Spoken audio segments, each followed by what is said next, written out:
Bom, enfim, retornando aqui, eu tive que terminar o assunto anterior de uma maneira um pouco abrupta, mas basicamente eu estava falando quando a Rússia saiu da guerra, o guerra, porque agora ela podia focar suas forças apenas de um lado, apenas pelo fronte ocidental, que englobava França e Inglaterra. Os Estados Unidos, a Inglaterra pediu muito, fez vários pedidos para que os Estados Unidos entrassem na guerra, mas o fato é que os Estados Unidos só entraram na guerra para a proteção de seus acordos comerciais com França e com Inglaterra. É claro, obviamente, quem ganha de ferro, né? Conseguir novos acordos comerciais. Enfim, continuando aqui, nós vemos que esse foi um fato tão importante que acabou por marcar a vitória da Entente sobre os países da Aliança. Os países da Aliança, que incluíam originalmente a Alemanha, a Áustria-Hungria e Itália. Itália mudou de lado e entrou em seu lugar como uma força primordial, como uma força relevante, o Império Otomano. Enfim, os Estados Unidos entrou na guerra e se tornou determinante para a vitória da Entente em relação aos demais, pelo mesmo fator que levou a Alemanha e os países europeus a partirem para a guerra. Eles possuíam uma forte industrialização. O parque industrial americano era tão grande e tão potente que permitiu eles de uma forte marinha que começou a rivalizar com a marinha inglesa, que é a melhor marinha do mundo. Então você coloca uma marinha tão boa quanto a marinha inglesa contra a marinha alemã, que era uma boa marinha, mas não estava no mesmo nível da Inglaterra, além de poder mobilizar soldados. Vamos pensar uma coisa, os Estados Unidos eles tiveram um grande crescimento, não só econômico e industrial, mas também um grande crescimento populacional. Então, se a Inglaterra e a Alemanha tinham problemas em recrutar pessoas, porque de um determinado ponto seguinte, não tinha mais ninguém para recrutar. Afinal, estava todo mundo apto a participar da guerra, participando da guerra. Afinal, vamos lembrar que estava ocorrendo o conceito de guerra total. E numa guerra total, todo mundo participa. Mais acima, nós falamos sobre a participação das mulheres na guerra. Durante o período da Belle Époque, houve melhorias no padrão de vida das mulheres, a ponto de elas passarem a viver em casa, deixando as fábricas, justamente pelo fato de delas conseguirem, no período, haver uma prosperidade em um nível tão grande em relação à primeira revolução industrial, que elas poderiam agora não trabalhar oficialmente. Podiam concentrar-se apenas em casa e serem donas de casa, porque o salário dos maridos, dos trabalhadores, era o suficiente para mantê-los. Só que com a guerra, a coisa muda, porque no contexto de uma guerra total, onde não havia mais expectativa de fim, aliás, um dos temas que o pessoal falava na guerra esta é uma guerra para acabar com todas as guerras. E por isso, vamos meter o louco. A ideia foi mais ou menos essa. Já que é uma guerra para acabar todas as guerras, então não vai ter mais guerra.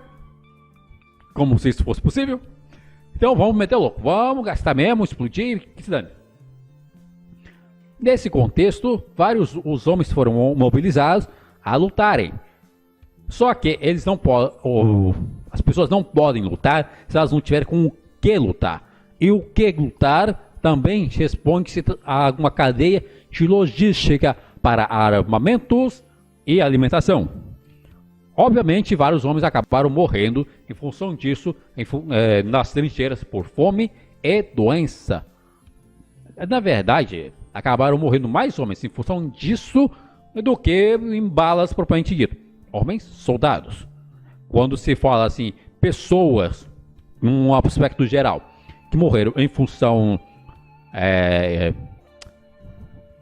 de produtos da guerra, por se dizer, o que inclui civis além de soldados, o número foi muito maior. Vamos lembrar que tiveram 15 milhões de mortos na Primeira Guerra Mundial.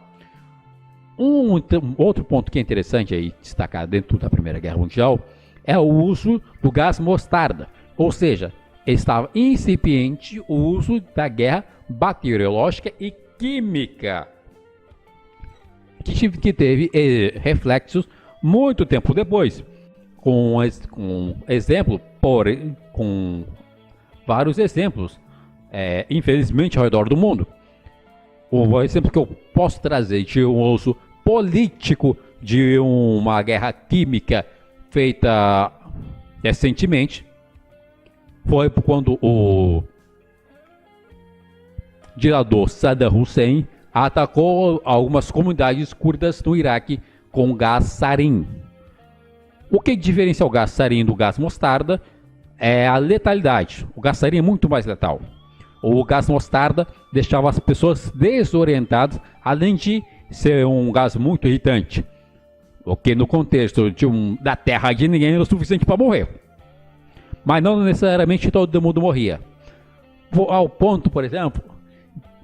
Agora, um dos fatores deste gás mostarda foi que impossibilitava os homens de participarem na guerra, porque eles ficavam ou temporariamente ou permanentemente debilitados. Então, se o homem está debilitado, ele não pode mais participar da guerra.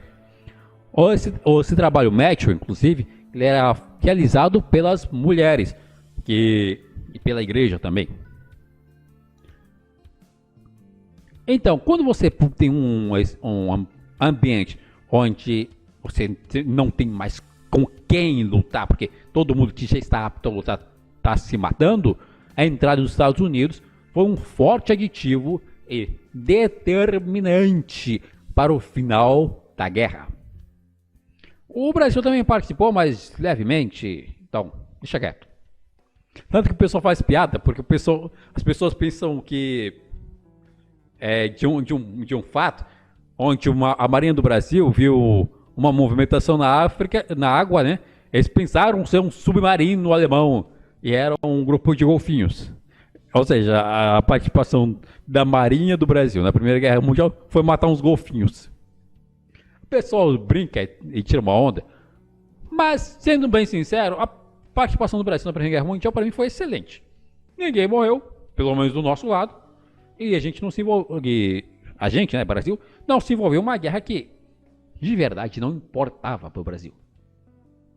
O Brasil não ia ganhar nada com isso. Pelo contrário, o Brasil só perdeu com isso.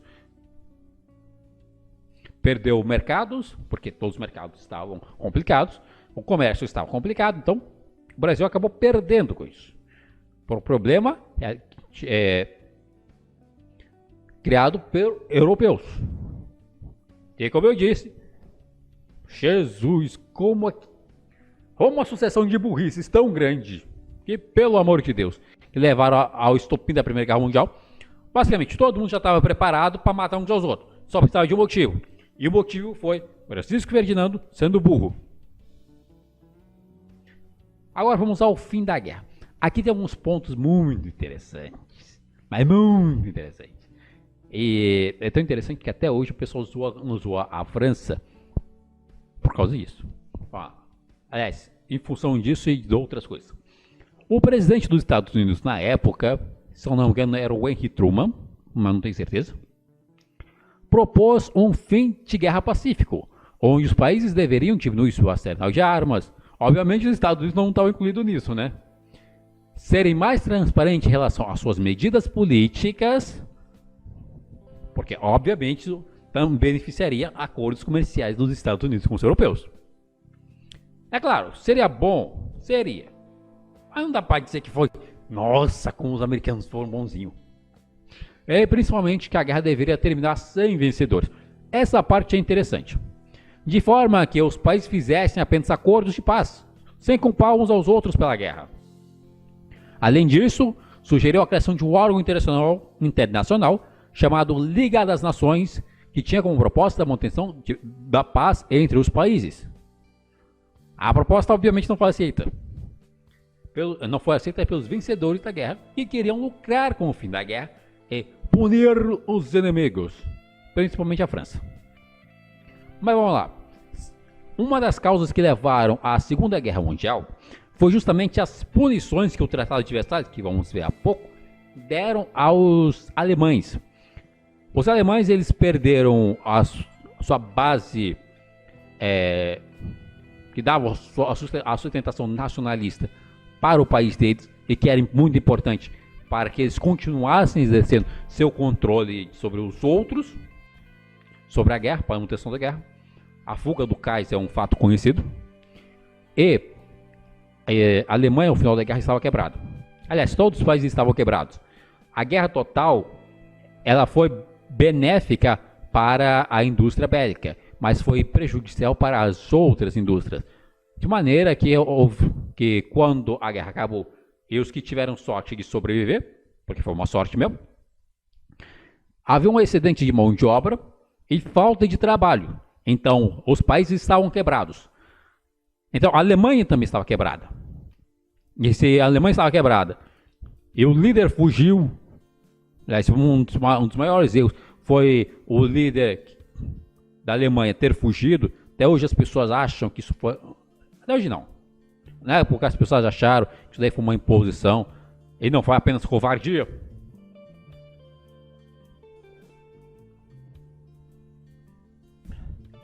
O a meu ver está bem claro. O Kaiser, com medo do povo dar um cacete nele, ele resolveu fugir, abandonou as pessoas e as pessoas tiveram que lidar com uma situação complicada economicamente, além das punições que o Tratado de Versalhes trouxe. Há algumas pessoas que dizem que se não fosse as limitações tão humilhantes, porque a palavra é essa, humilhantes, que a Entente, especialmente a França, impôs à Alemanha, não teria desenvolvido o regime nazista. Eu não sou tão assim esperançoso. Eu acredito que alguma coisa aconteceria, talvez não na proporção que acontecesse. Mas o fato é que o que deu credibilidade aos nazistas junto à população alemã da época foi justamente o fato do Acordo de Versalhes ter sido humilhante. E que se fosse terminada a guerra sem vencedores, com apenas um acordo de paz, as coisas teriam sido resolvidas talvez de maneira mais pacífica. Sem o cenário que possibilitou a ascensão do nazismo na Alemanha. A ascensão do fascismo acontecia de qualquer forma, mas o nazismo talvez não acontecesse da mesma forma. Uma outra questão interessante é a Liga das Nações, que não serviu para nada. Foi o órgão que antecedeu a criação da ONU, mas era um órgão bem burocrático que no final das contas não mandava em nada. Até porque a gerência sobre a soberania dos territórios dos países era algo bem sensível aos países da época. É um tema sensível para os países até hoje, não imagina a época. Aí tem uma Liga das Nações que vai intervir para manter a paz. Isso aqui parece complicado, então é notório que o pessoal criou, mas ficou algo ali meio que de H. O Tratado de Versalhes. Ó.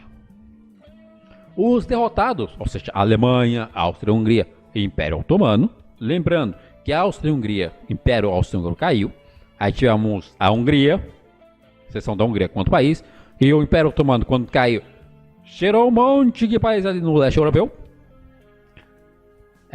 Os derrotados tiveram que assinar tratados que impunham a esses países fortes restrições e punições. Entre os tratados, o mais famoso foi o Tratado de Versalhes, assinado pela Alemanha. O país teve seu exército reduzido, sua indústria bélica controlada, perdeu a região do corredor polonês, teve que devolver à França a região da Alsácia-Lorena, além de ter que pagar os prejuízos da guerra pelos países vencedores. Vamos lá. O Tratado de Versalhes foi particularmente humilhante à Alemanha por uma série de fatores. O primeiro, redução do exército. O exército, quer ou não, era o orgulho dos alemães. Mas uma das consequências que a redução do exército trouxe às pessoas da época, aos soldados, foi: eles ficaram sem trabalho. E numa economia quebrada, com o líder simplesmente sumiu, ninguém vai contratar ninguém. Então, a inflação estava imensa, muitos veteranos de guerra foram abandonados na sarjeta, e quando viram um cara ali falando que a culpa foi do Tratado de Versalhes, e que eles poderiam lidar com isso, muitas pessoas aderiram a essa ideia. A indústria bélica da Alemanha foi controlada. Vamos pensar uma coisa: a indústria bélica, ela trouxe um desenvolvimento econômico interessante. Por quê? Porque os explosivos e as balas são materiais de forte valor agregado. Então, por serem materiais de forte valor agregado, são caros, que você usa uma vez e já era. Então, você produz mais, você aumenta o PIB, e tem toda uma cadeia e por aí vai. Se você controla a indústria bélica de um país que só vive de indústria bélica, daquele momento você está pedindo para o país quebrar. Além disso, eles perderam a região do corredor polonês, tiveram que devolver a França a região da Alsácia-Lorena. Olha, a Alsácia-Lorena é essa região aqui. Aqui, essa região marcada em marrom. E a região do corredor polonês, no mapa que está marcado, a cidade de Danzig, onde hoje seria mais ou menos a Polônia. Por que corredor polonês? Porque seria uma região que ligaria a Alemanha até o Mar Báltico. Eles têm o Mar do Norte aqui, que eles podem ter um contato ali com a Inglaterra, e teriam um Mar Báltico e alguns portos ali com o Império Russo. Imagina, o seu país já está quebrado, que a Alemanha estava quebrada. Ok?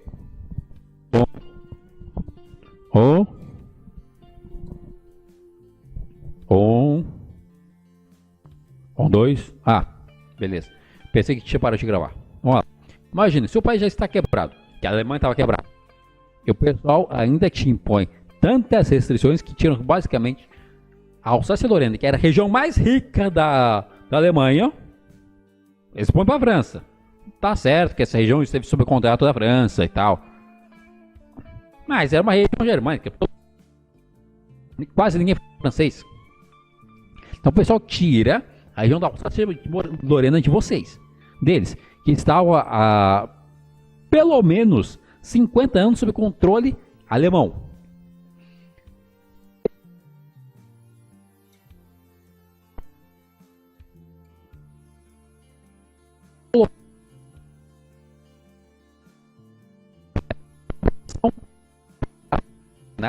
A morrer. É o que o Tratado de Versalhes fez. E a Liga das Nações, que tinha como manter a paz entre os países, que não deu certo, obviamente, mas que serviu como base para a ONU até hoje. E até hoje tem pessoas que questionam a utilidade da ONU, né? Vamos pensar uma coisa, vamos pensar que a ONU, ela até hoje meio que passa pano para alguns países, ignora outros. Na China tem a treta lá com os uigures. E a ONU não tem lá muita coragem de peitar a China, né? Eu entendo porque eles não vão querer encher o saco da China. Uma pessoa em sã consciência não faria isso. Mas manter as pazes entre os países, com o problema dos uigures na China, e depois que vem querer encher o saco por causa da Amazônia aqui, é contraditório, né? Então, a meu ver, nem a ONU funciona até hoje. Mas na época, a Liga das Nações que não funcionava mesmo. Os termos do tratado influenciaram posteriormente o início da Segunda Guerra Mundial. Vingança. Obviamente, os alemães estavam, não eram todos, obviamente. Por exemplo, os nazistas, democraticamente via eleições, eles nunca alcançaram maioria. O máximo que eles alcançaram, se não me engano, foi 37% da população. Dos votos, né? Dos votantes da população. Não é a maioria, mas é mais de um terço. O que na época foi o suficiente para Hitler se tornar chanceler e daí tomar o controle do poder aos pouquinhos. Depois fazer a guerra. O que deu sustentação ao argumento de Hitler em relação ao... especialmente os alemães pobres, que tinham sofrido e sido abandonados pelo governo alemão.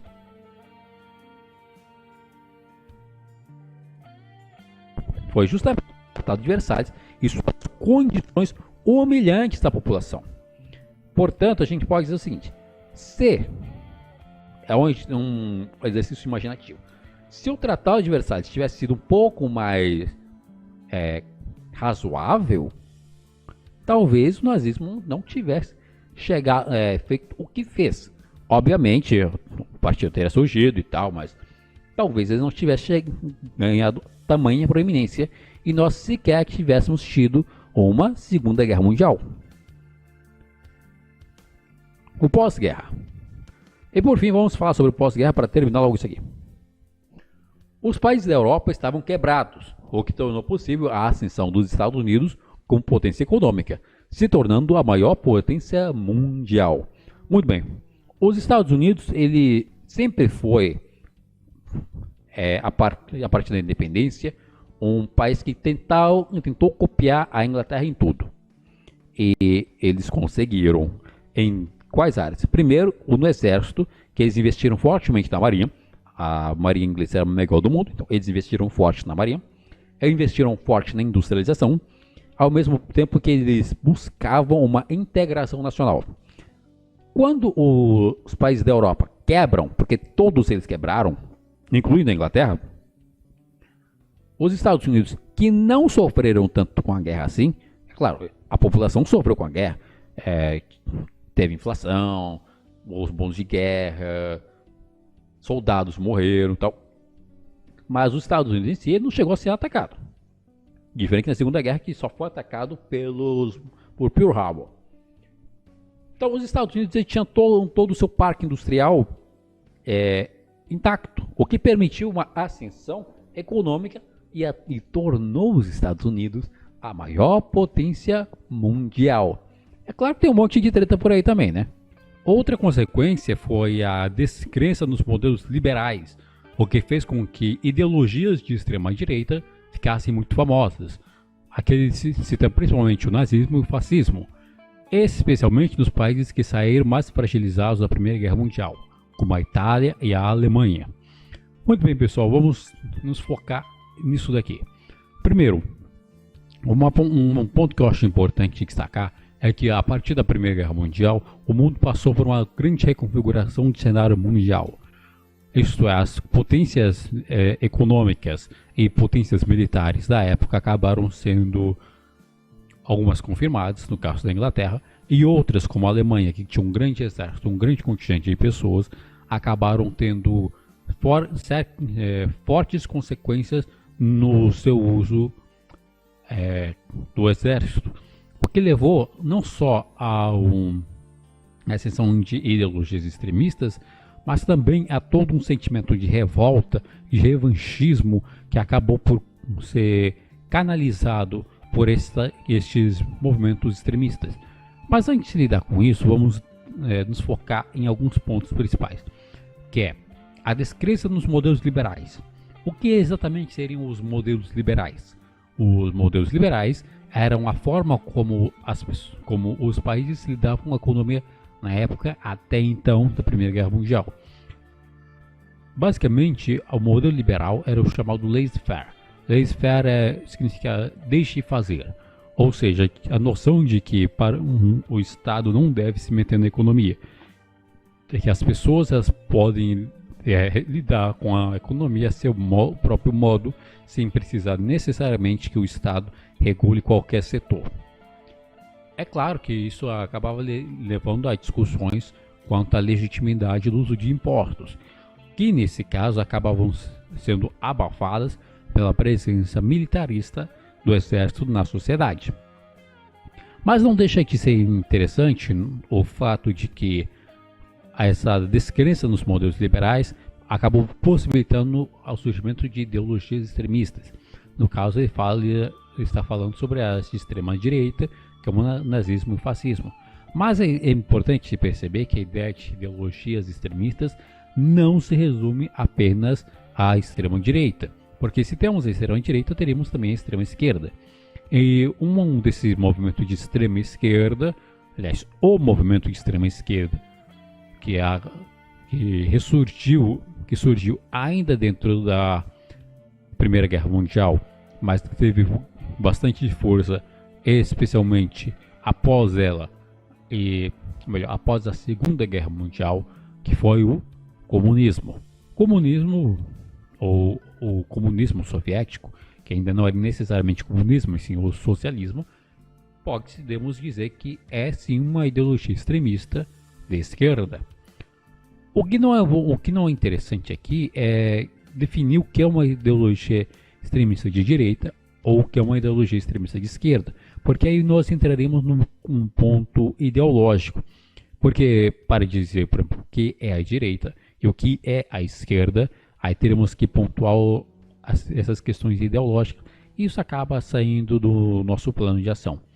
Apenas eu quero te deixar claro que a noção de esquerda e de direita nessa época, ela já tinha mudado desde a sua formulação original, tida por muitas pessoas como sendo a Revolução Industrial, em que as pessoas que se sentaram à direita, os nobres e o clero, defendiam seus próprios interesses, enquanto as pessoas que se sentaram à esquerda do rei, os camponeses, acabavam também defendendo seus próprios interesses, mas aí seriam os interesses do povo, porque os camponeses seriam o povo. Enfim, nesse período essa questão já tinha mudado, porque ao passo que a direita tinha uma ideia de economia desregulada, a esquerda tinha uma ideia de uma economia regulada. Mas enfim, esse é apenas um ponto, e tem outras questões também, aí envolvendo o próprio marxismo, o marxismo-leninismo, e que não é interessante destacar aqui. O que é interessante destacar é o seguinte: os chamados modelos liberais, eles prosperaram especialmente em dois países, França e Inglaterra. A Inglaterra, houve também os chamados Países Baixos, que é basicamente a Holanda. A Holanda é uma província dos Países Baixos, mas o nome Países Baixos não é um nome muito legal de ser dito em português. Por isso que nós normalmente falamos Holanda. Então, tivemos a Holanda, tivemos a Bélgica, mas os dois países que acabaram tendo um forte protagonismo nessa questão dos modelos liberais foi a Inglaterra e a França. Esses modelos liberais permitiram que esses países tivessem forte industrialização, forte crescimento populacional, forte crescimento econômico e melhorias na vida das pessoas como um todo. O problema é que esses modelos liberais eles não apresentavam qualquer seguridade social e nem lidavam com as demandas das pessoas, de modo que algumas pessoas que eram exploradas ficavam exploradas, pronto e acabou. Entretanto, se a gente observa o leste europeu, estes modelos liberais não tinham qualquer chance de dar certo, porque no leste europeu, com o final da Primeira Guerra Mundial, houve a ascensão da União Soviética. A ascensão da União Soviética, que já tinha a Rússia, então, já tinha se estabelecido como um estado forte, unitário, acabou estendendo a sua influência para os países da região, que acabaram se tornando países satélites de Moscou. Mas antes disso, esses países eles estavam na zona de influência de algum outro país, seja fosse este país o Império Otomano, ou seja, forte influência entre as populações muçulmanas do leste europeu, bem como da Península Arábica, ou fosse o Império Austro-Húngaro, que tinha uma forte influência, não tanta, mas ainda assim existia uma influência sobre os demais povos não muçulmanos da região, principalmente os cristãos que toleravam o cristianismo católico dos austríacos, embora os cristãos do leste europeu fossem cristãos ortodoxos. Estes países, Império Austro-Húngaro e Império Otomano, eles abriram um vácuo de poder para que as populações que estavam nos então territórios destes países pudessem se organizar então, aí sim como países, o que acabou gerando o conceito de autodeterminação dos povos. A questão é que, por serem países novos, sem qualquer experiência ou suporte, além de terem passado por uma guerra, estes países tiveram forte intervenção estatal para que pudessem manter sua unidade nacional. Afinal, esses países estavam acabando de nascer. E isso acabou sendo fortemente influenciado pelo império nascente naquele momento, a União Soviética. Ou seja, a descrença nos modelos liberais para o leste europeu, ele se mostrava franco, porque não tinha qualquer condição no contexto da época de dar certo. Ao passo que a gente observa na Europa Ocidental algo semelhante. Por exemplo, na Espanha já havia há algumas décadas uma certa desconfiança com a monarquia espanhola.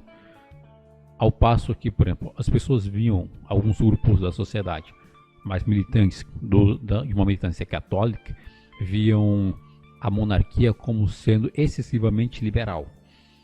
Então, com as revoltas que ocorreram na Espanha, principalmente na Guerra Civil Espanhola, ocorreu a ascensão de Francisco Franco, que foi basicamente um ditador fortemente ligado à Igreja Católica, isto é, ao clero católico, bem como à religião, além de reprimir todo e qualquer movimento secessionista, especialmente os movimentos que buscavam uma aproximação com o comunismo, que naquele momento era representado pela União Soviética.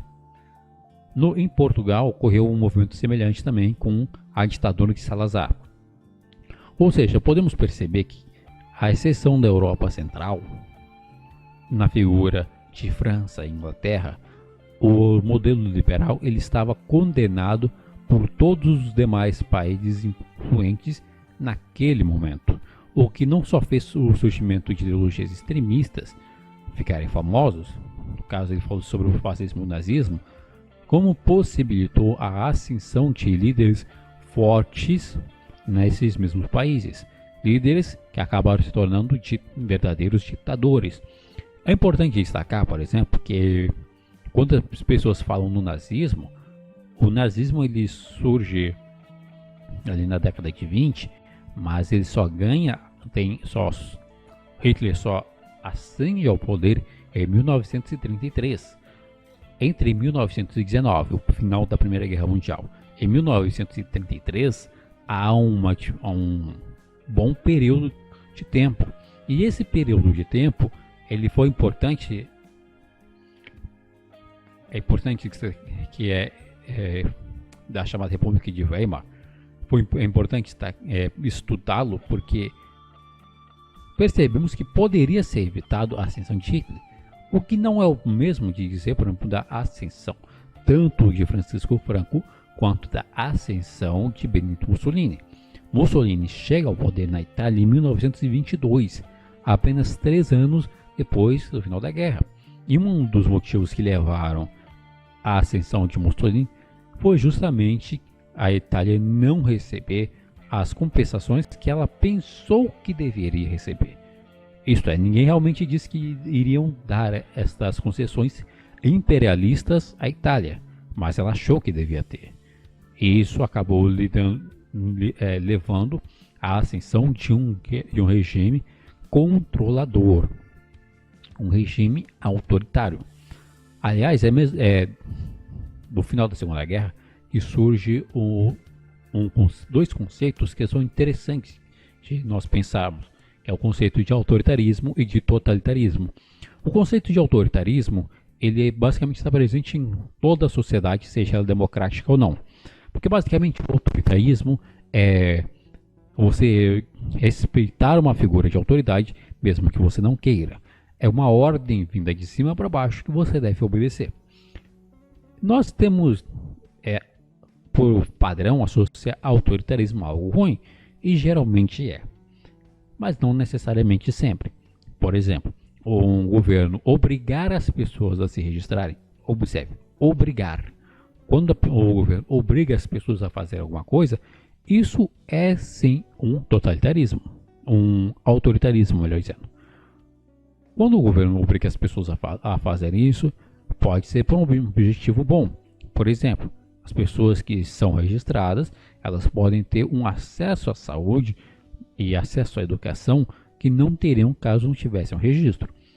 Isso é interessante falar dessa questão do registro, porque existem povos que até hoje eles buscam não se registrar. É especialmente o chamado povo cigano. Agora, esse foi um exemplo que eu falei assim, de algo que podemos pensar de uma maneira positiva. Mas de forma geral, o autoritarismo é algo ruim. Porque basicamente é o Estado falando, você vai aceitar isso daqui, querendo ou não. A maior parte dos países nessa época, eles eram autoritários. Países verdadeiramente democráticos eram poucos. Notadamente, na Europa, tínhamos a França e a Inglaterra. Mas tínhamos uma ascensão razoável, com uma democracia parcial, os Estados Unidos na época. E por que democracia parcial? Porque estava em vigor a segregação entre americanos negros e americanos brancos nos Estados Unidos. É uma segregação que existia e só foi lidada corretamente a partir dos atos civis da década de 60. Ou seja, era uma democracia, mas não era uma democracia plena os Estados Unidos até então.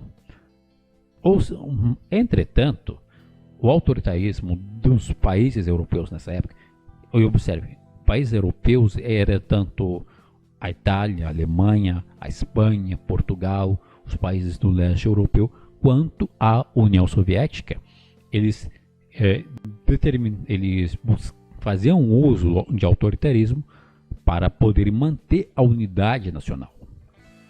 Afinal, os países acabaram de passar por uma guerra, e guerras geram revolta. E para que você mantenha essa unidade, você precisa, às vezes, fazer uso de força.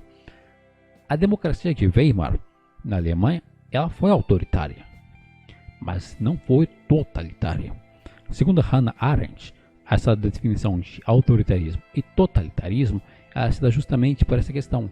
O autoritarismo ele pode existir, mas você ainda consegue resistir a ele. O totalitarismo não. O totalitarismo é a vontade do Estado expressa sobre os cidadãos, independente de suas vontades individuais.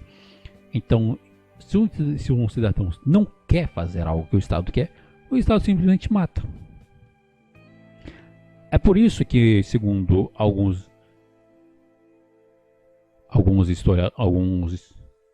especialistas, o único país totalitarista do mundo foi a Alemanha nazista, porque ali literalmente matava sistematicamente as pessoas que se opunham a elas. Então, ao invés de nos focarmos nessa questão que hoje acaba suscitando paixão, a extrema direita ou a extrema esquerda, é importante pensar o seguinte, que é o extremismo o problema. Essa questão ideológica de ser de esquerda ou de direita acaba perdendo o foco quando as pessoas vão muito para o extremo. Porque quando as pessoas chegam muito para o extremo, os valores que elas diziam defender acabam sendo esquecidos. Afinal, vamos lembrar que a Alemanha, sendo de extrema direita, Alemanha nazista, obviamente, sendo de extrema direita, criou campos de concentração e extermínio. E a União Soviética, sendo de extrema esquerda, também criou campos de concentração e extermínio, os gulags. Ou seja, o extremismo é o problema. Enfim, eu estou terminando esse estágio aqui.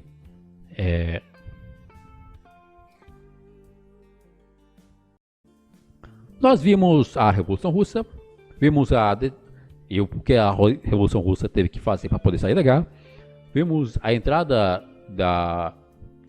dos Estados Unidos na guerra, bem como vimos também a mudança de lado da Itália. a formação da Tríplice Entente, da Tríplice Aliança, os motivos da guerra, isso é o imperialismo, o conflito, essa rivalidade entre os países, o sentimento nacionalista, o crescimento da Alemanha que acabou por preocupar a Inglaterra, bem que como vimos questões como o do entretenimento, do carro, da mudança de costumes, da expansão da rede elétrica, da expansão da rede ferroviária, entre outros. Agora, voltando ao tema principal, que é a questão dos diferentes contextos. Em que isso se adequa aos diferentes contextos de ensino?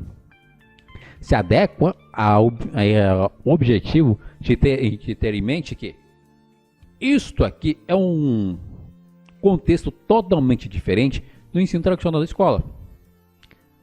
Ao todo, nós tivemos quase 3 horas de conteúdo, 2 horas e 40, vai. 2 horas e 40 de conteúdo falando da Bela Época e da Primeira Guerra Mundial. Isso é algo que poderia acontecer numa sala de aula? Poderia. É algo que aconteceria? Eu sinceramente acredito que não. Porque por mais necessidade de uma sala de aula, ter as suas limitações de tempo. Não haveria tempo suficiente para lidar com essas coisas, com a complexidade com a qual lidamos aqui. Então, tendo em vista que diferente que a educação formal, para a educação informal, se caracteriza pela diferenciação de espaços que existem entre a educação formal, que é a escola, a educação não formal, que pode ser qualquer lugar, bem como a organização do currículo, onde na educação formal o currículo pode ser eclético. Vemos que isso aqui é um conteúdo que pode ser perfeitamente aplicável à educação não formal em um contexto específico, em um contexto que sequer precisa da existência de um espaço físico. E assim eu encerro o meu trabalho. Falamos sobre os diferentes contextos, demos exemplos, discutimos várias coisas e por fim falamos sobre a Primeira Guerra Mundial e a Bela Época. Eu sou Davi Xavier e aqui eu encerro este trabalho.